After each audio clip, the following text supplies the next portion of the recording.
amasungaka umzo hallelujah nuam lo singong hon kato sana kya zing dai tui ba kanun na hong no suak sa lung neo lung sim buai na ten hong zo no lo siam pi mel ki za dek ba siam pi mun na long tang sa lo lo na mun tui kya nga ke nong khazo nuam la sing to pa nuam zen sing mo pa iza ta ka hong i da dong ke na te nuam la sing to pa nuam zen sing mo pa nuam na lung sim to kong pa toy na hi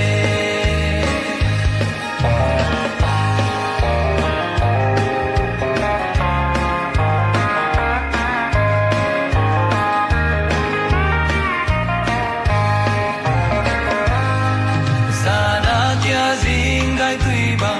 kanun na hong no suak sa lung neo lung sim buai na ten hong zo no lo siam pi mel ki za dek ba siam pi mun na long tang sa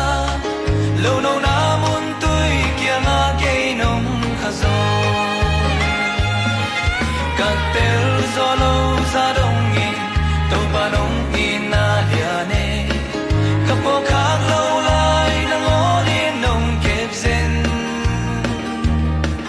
kasim zolo za dong ni nong biao tu pa ki ching e nong ina ke sung hong to din ke nong le nuam la sing to pa nuam zen sing mo pa iza ta ka hong i da nong ke na te nuam la sing to pa